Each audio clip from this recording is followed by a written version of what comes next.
Welcome to Legal Keys, unlocking time, revenue, and results. The podcast that connects you with the people, technologies, and trending topics shaping the modern legal landscape. From cutting-edge AI innovations to high-growth marketing strategies and everything in between. Legal Keys is your go-to resource for actionable insights. Brought to you by Faster Outcomes and hosted by Tim Sawyer, two-time Inc. 500 co-founder entrepreneur. We're here to help you navigate the tools and trends driving success in today's legal world.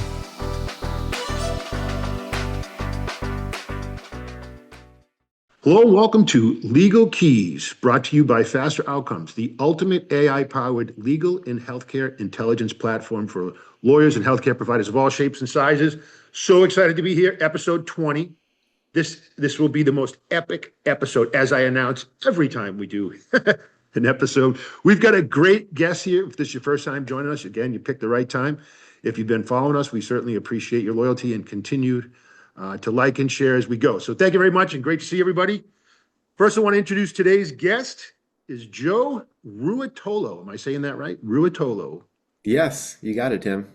Very familiar name. Many of you have probably seen him traveling the country, speaking and giving advice, great advice to lawyers and law firms of all shapes and sizes. He is the head of marketing of a really cool company called Intaker, a legal tech company focused on automating growth for law firms.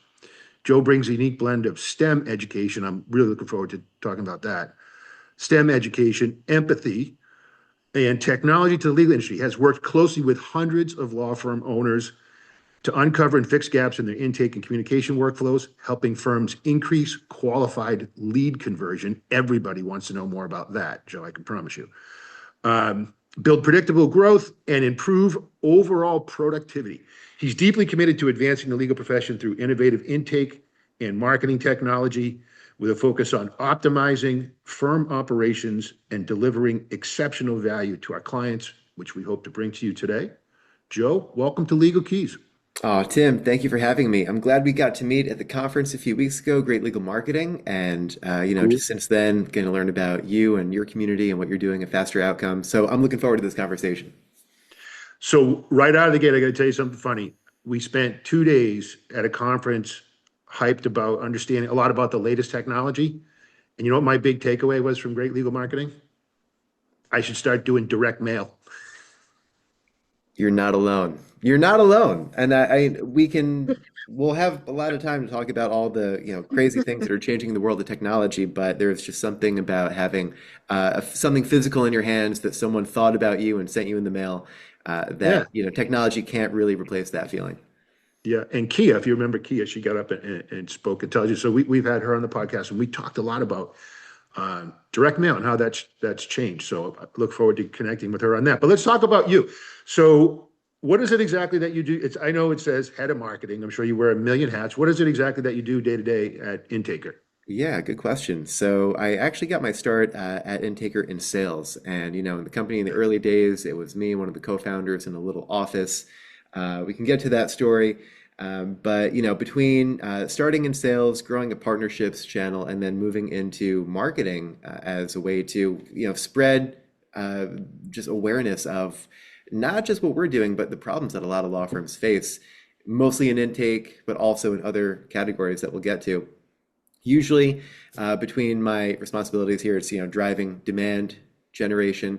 Whether that's with organic campaigns or paid media campaigns, and also in the event space, because it's something we just wrapped up, an event that we do a few times a year called Product Lab Day. That's kind of our showcase, the way that a tech company like Apple has WWDC, Worldwide Developer Conference. Intaker, we do the Product Lab Day, and so that is a cool great concept. place for both people already in the Intaker ecosystem, but those who are maybe on the outside and looking in, wondering, what is this all about? It's where we go into all the latest tech that we release, but also use it as a teaching opportunity. Because Tim, I know that you also, teaching is like a core value, something that you do wherever you are, it seems. And so using these virtual events as a way not just to, showcase a product, but really give people an understanding of the world of intake and what intake means Yep.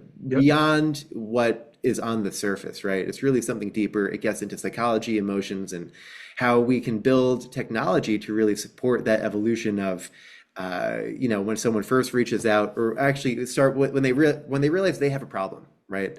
Yep. From the moment they realize they have a problem to when they go and start doing their research and when they finally reach out to one or more law firms and then actually get connected with someone and, at the end of the day, sign up as a client with whoever they choose. But, through all those different stages of the journey, it's not always like a cut and dry process, right?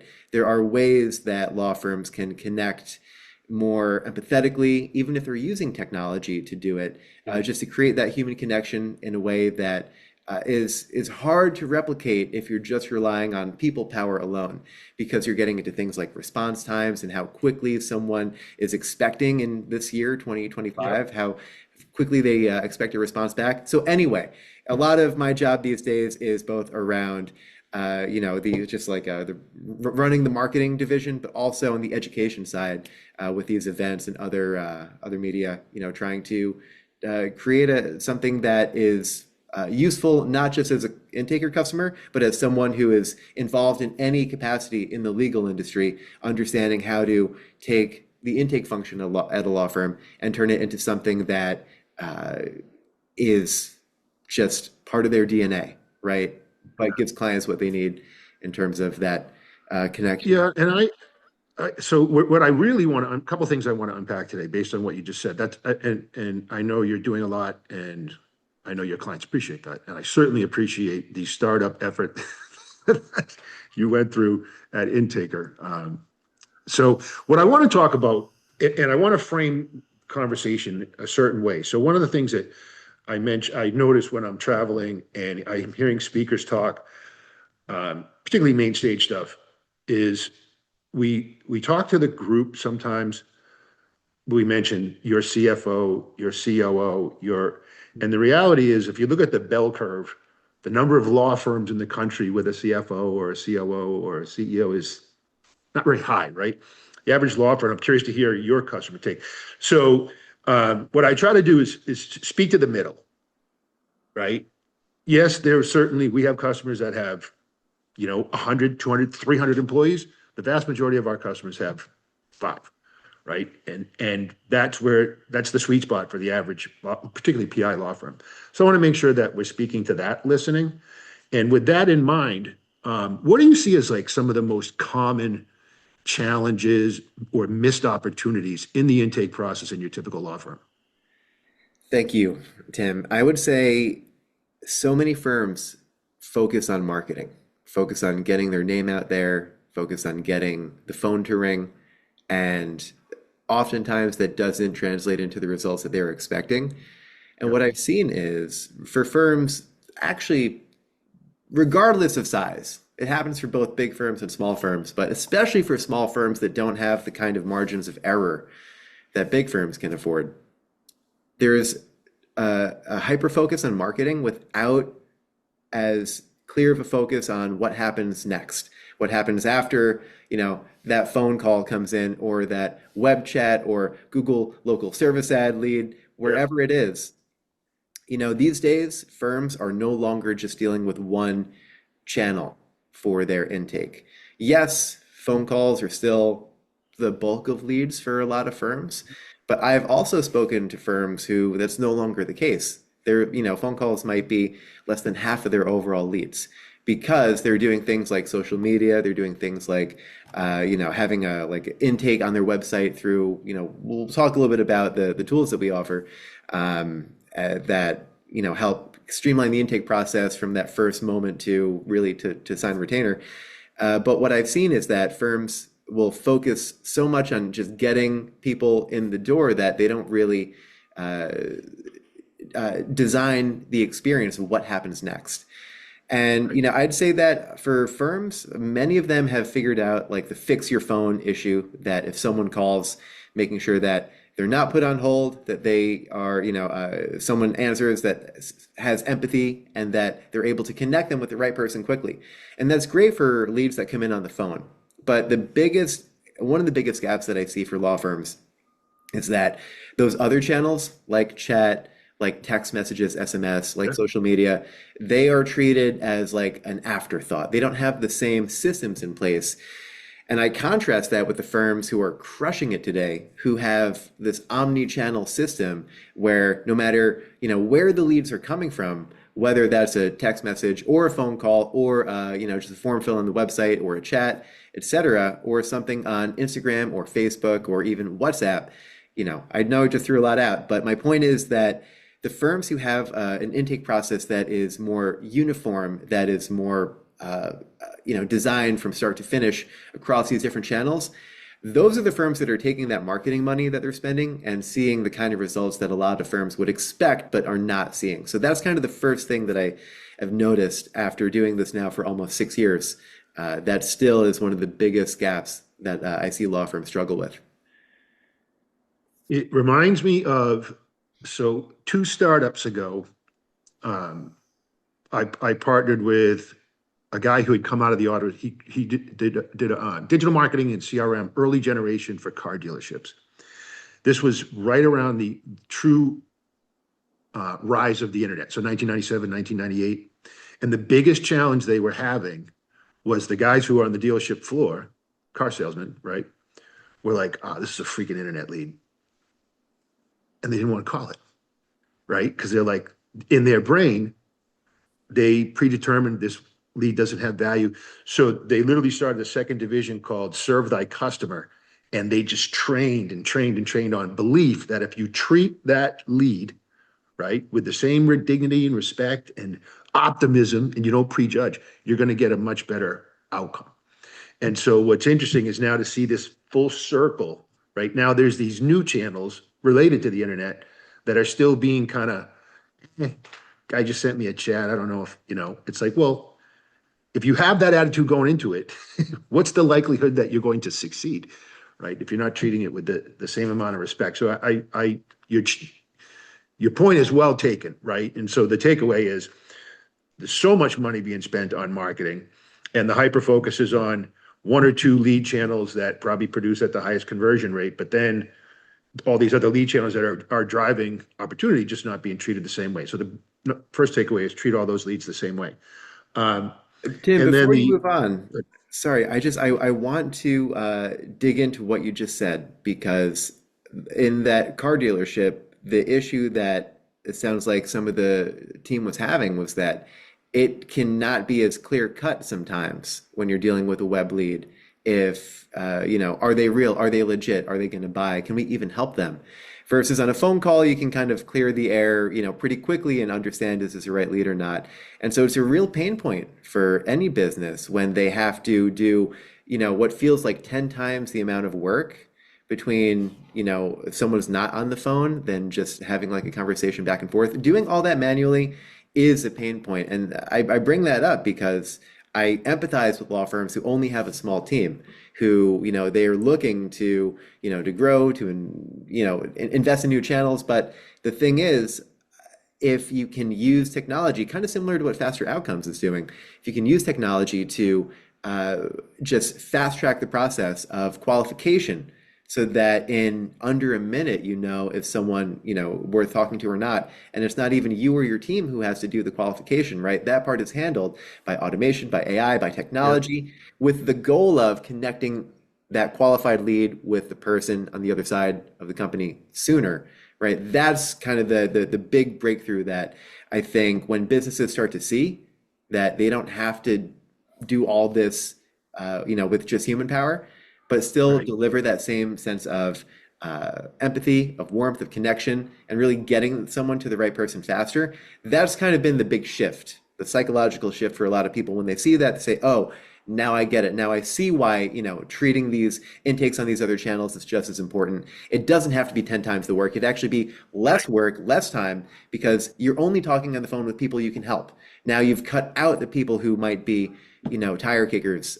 You've already pre-screened them out before the phone call. So I just wanted to point that out because I know it is a real concern that a lot of law firms have even today. But I cut you off before, so I'm sorry. No, you're dead on. And this is the whole shooting match for most law firms, right? It's not that getting the phone to ring, it's what happened when the phone rings, or when someone sends you a note on Facebook or Instagram or wherever, right? Even ChatGPT is generating leads now, and which I think is pretty cool. So the question, so some of the challenges that I think of in just general conversion is how your technology so not only impacts, how do you make the process easier? And there's a few things that I'd like you to speak to. One is getting to the lead right away. Let's say they don't answer the phone, right? Because not every law firm can be, if you only have one person on the phone and they're on the phone, right? So missed calls or missed opportunities. And then I assume there's some lag time for many clients between the first time they reach out and when they pull the trigger and sign a engagement letter, right? So how are you helping in that? And then that person who had every intention of getting a lawyer, and then life happened a little bit, but they're still doing their medical programs and stuff. How do you keep that person in the pipeline and in their brain activated? Very good questions. And the way I'm going to try to answer this, I'm going to try to keep this part short, but it relates to this model of how we think about intake at Intaker. And it, we call it the client intake lifecycle. It starts with a conversion, someone raising their hand saying, I need help, whether that's a phone call, chat, whatever. That conversion point moves to the evaluation, which is where we can tell, is this person going to be a potential client? Are they wasting our time? Which is it? That moves to connection, which is actually what you're talking about when the person who reaches out and a representative from the law firm, hopefully the right person with the right information, can connect, right? So, and after that comes actually the closing, the signing up as a client. But your questions deal with those first 3 points. The conversion, a big part of that is speed to lead, meaning if someone calls you on the phone and now they have to be on hold, they're waiting, they never get through to anyone, it's easy to understand. They're probably going to hang up and call someone else who can help them right away, right? Especially if there's not loyalty or trust or it's not a referral.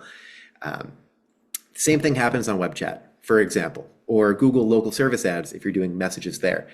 But when someone first reaches out, the time to get a response, and really a meaningful response to their inquiry to what they need help with, that is so important. And a lot of law firms might not know that if someone reaches out a web lead, it could take 3, 4, 5, 6, 7, 8 minutes for that conversation to get just the basic information to decide, is this, worth escalating to a phone call?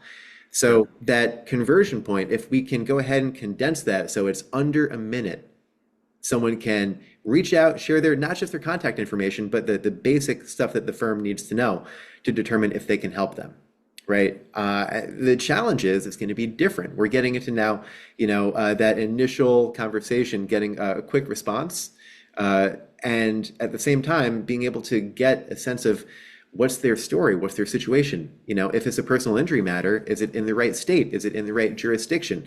Were they actually the one at fault or not? A lot of these questions can be gathered just like you would on an intake call.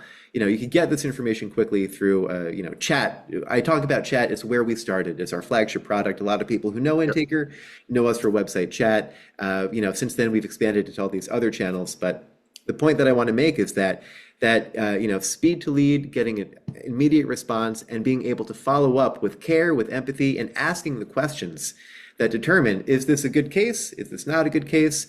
And then the reason we do that is because when we can get that information quickly, that determines how we move forward, what the next step looks like. Because with Intaker, if a lead comes through, let's say, whether that's a local service ad or a web chat, and they answer questions the right way, which means different things for different firms. This is one of the really interesting parts that AI has been so useful, because now you can basically train an agent. We'll talk about agentic AI in a minute, but at Intaker to vet these leads. They come in, they answer a few questions. Are they qualified? Do we move them down the road to immediately be warm transferred to someone at the firm? Do we even route them directly to the attorney and not the basic intake floor if it's a serious matter? Or, are they not qualified? Do we let them down gently, give them maybe a text message, maybe an email, maybe other resources so that they, even if they don't have a case, something that can help them without clogging up the phones or the team's time or calendars at the firm. So those are, I'm giving just like snippets of, how we're using technology to first capture leads, qualify them. And the other thing that you mentioned is the follow-up. Right? Because it could be, and I'm sure a lot of people listening have experienced this, where you see a lead come in, maybe it's through a form or chat or something, and it looks good, you call them right away and they don't pick up. It's silence. Yeah. And then you can't get through. You can't, you could spend, hours, you could spend a few days, whatever it is, following up.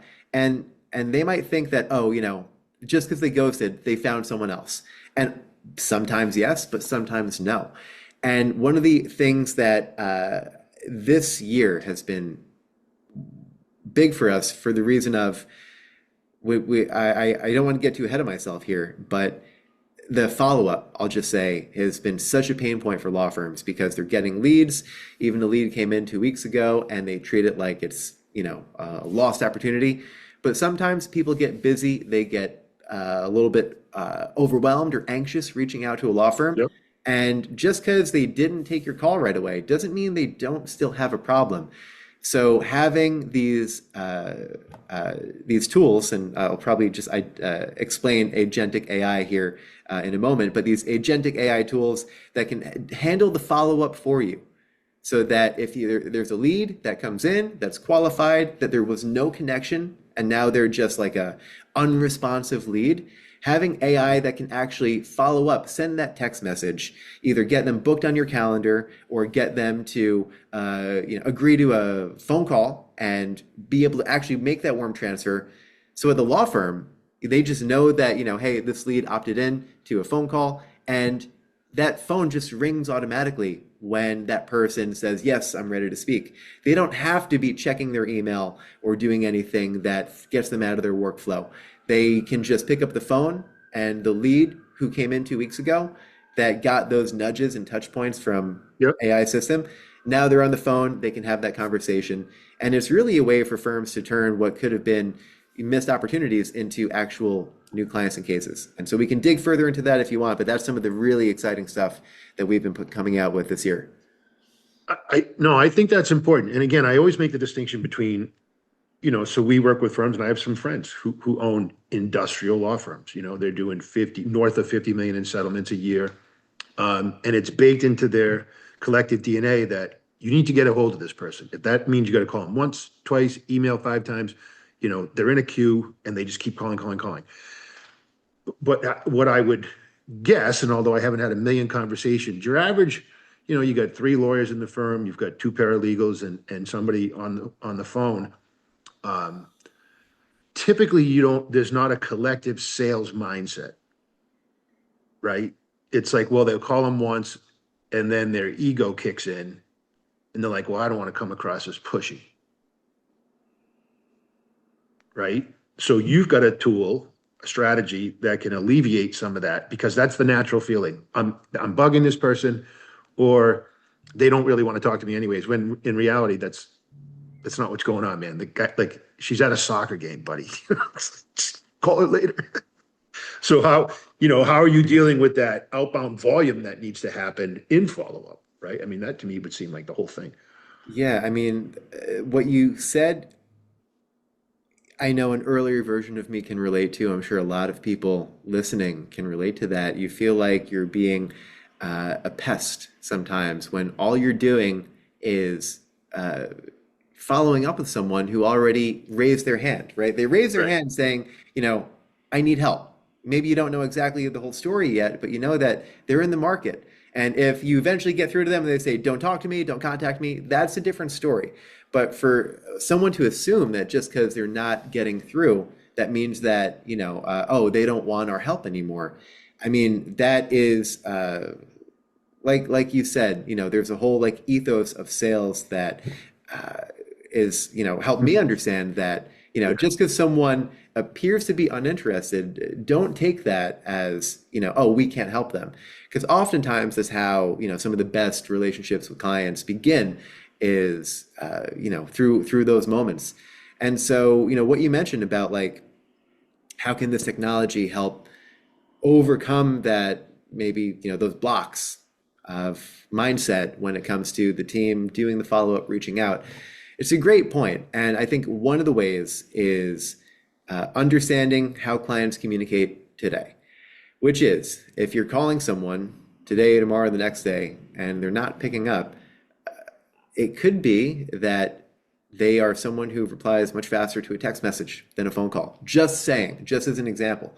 And so one thing is knowing your potential client, knowing your avatar, and what are they like? Are they, of the age where, they're late millennial or younger or even a little bit older, and they just don't pick up the phone as much as someone who is, a little bit older than that demographic. Are they someone who appreciates, getting followed up with on channel like SMS, text, or something else if it is coming in through social media, especially tools like WhatsApp. If there's anyone dealing with communities outside the US, immigrant communities, populations, whether you're doing personal injury or another type of law, I can tell you, since we've had this tool out for a few months now, seeing how WhatsApp leads convert, different than SMS or web chat or phone calls, because there's just, these communities use tools like WhatsApp every day, right? And so if you kind of know already the channel that someone comes in on, and you're able to speak to them, if they come through a web chat and you try calling, maybe try texting instead. And maybe it shouldn't be you or your team doing it. If you can have an agent, one of these AI agents who can handle that follow-up for you, and you can decide if you want that follow-up to last a day, a week, a month, whatever it is, because I know it's different. If you look at estate planning and personal injury, different practice areas have different needs for follow-up, right? So being able to use a system that you can go ahead and just tell it, hey, chase this lead down, spend 7 days on this, and if it comes back empty, we'll mark it as lost. Maybe that's the right approach for some firms, but you can really customize it how you want your AI agent, which we'll probably define in a moment. You can really customize what that means for your firm. At Faster Outcomes, when we talk about agentic, for example, we build demands and Medcrons. Beautiful, right? People can actually do that in our platform without a human in the middle. The agent, the AI agent, can create a demand letter from the information uploaded. So we refer to that as an agentic demand, right? Using the same language. So I'm curious, in your case, we're talking about agentic AI in a different way. So explain what that means and why that's so important to our listeners. Cool, thank you. And what I would say to that, both what we're doing and what you described fit the bill. I've heard the definition of agentic AI as this: the difference between AI and agentic AI. AI, as we know it, can appear to think and reason. I say appear to think because I, like to be careful with how I describe this technology, right? But it can appear to think and reason, but it cannot take action. The difference between regular like Chat GPT, you use a search, or you use like the chat window, you put a response in, you get a response out. It really depends on what you put in. You could get an amazing response out depending on the context that you feed it, or you could get something generic, right? The difference though between AI and agentic is agentic AI can take action. It can appear to think, respond, and take action. That action could be like what you said. It could generate a demand letter and send it over. Or in our case, it could be something as simple as sending a text message with the right information at the right time to follow up, or even making a warm transfer phone call when someone says, yeah, I'm ready to speak. Or it could be creating an appointment on your calendar and making sure that it fits both you and the prospect's time needs.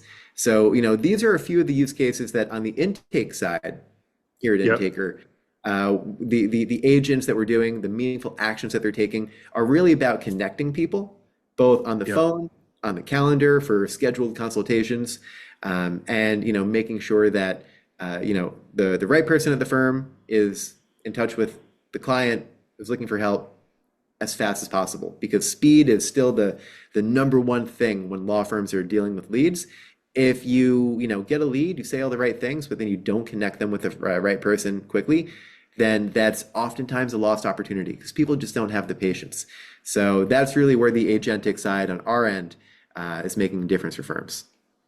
And for the benefit of our listeners, is this referring to using an actual avatar? So there's a face there that represents the agent, or is this a chat agent? Yeah, no, thank you for pointing that out. At this moment, we're recording this December 2025.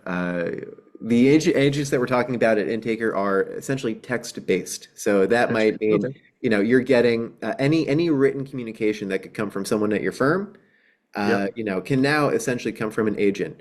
Where we're focused on are channels where leads are coming in. So those leads are local service ads for messages, obviously for like web chat, but also the social media that I mentioned. The other side of it is for the outbound, the follow-ups, right? On Yep. that end, we are investing a lot into the SMS, any text-based lead, because if you get a phone number, even if they can't talk, they're gonna see your text.